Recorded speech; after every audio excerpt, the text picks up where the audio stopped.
Vous avez toujours voulu investir dans l'immobilier, mais vous trouvez ça inaccessible? Avec Realty, il est possible de générer des revenus récurrents en quelques clics en investissant dans l'immobilier fractionné aux États-Unis. Vous recevez vos loyers toutes les semaines. Le plus avec Realty, c'est que vous n'avez pas à vous occuper de la gestion d'un bien immobilier. Ce spot vous est présenté en collaboration commerciale avec Realty. Les volumes des ETF Bitcoin Spot atteignent un sommet mensuel. La fin de la baisse est-elle en vue?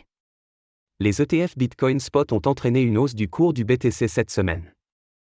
Les volumes de ces ETF ont récemment augmenté, atteignant plus de 500 millions de dollars en seulement 2 jours. Cela donne une perspective plutôt haussière pour les mois à venir.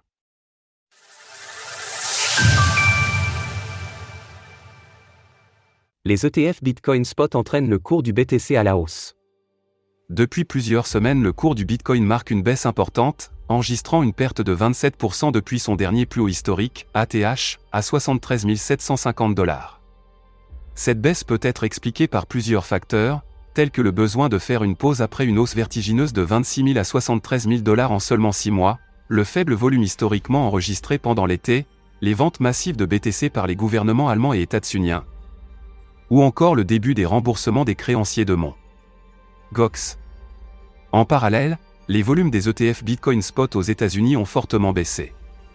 Loin des pics atteignant près d'1 milliard de volume net en une journée enregistrée par le passé, ces produits financiers ont récemment enregistré plusieurs centaines de millions de volumes sortant pendant plusieurs jours consécutifs. Pour aller plus loin, qu'est-ce qu'un ETF Bitcoin, BTC? Néanmoins, depuis le début de la semaine, les volumes des ETF Bitcoin Spot ont retrouvé des niveaux qui n'avaient pas été enregistrés depuis le début du mois de juin. Historique des volumes sur les ETF Bitcoin Spot. Ainsi, au cours du 9 juillet dernier, les volumes ont dépassé les 200 millions de dollars et ont presque atteint les 300 millions le 8 juillet. La dernière fois que les ETF avaient enregistré des volumes aussi élevés était le 5 juin 2024, jour où le prix du BTC atteignait un sommet à 71 800 $.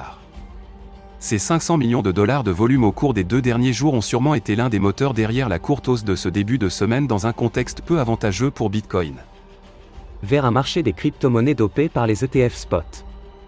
Un autre moteur de potentiel pour un futur marché haussier des crypto-monnaies pourrait être le lancement des ETF Ethereum Spot aux États-Unis.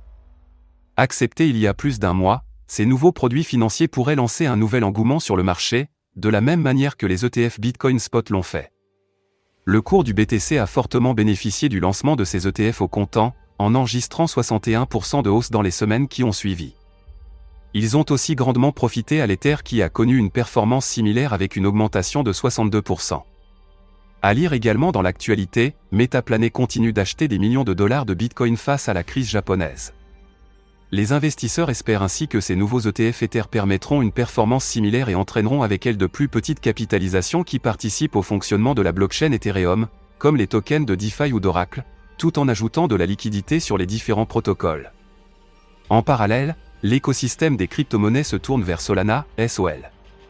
En effet, Vanek et 21 Shares ont récemment déposé des demandes d'ETF Solana Spot et certains experts envisagent un lancement de ces nouveaux produits pour le mois de mars 2025.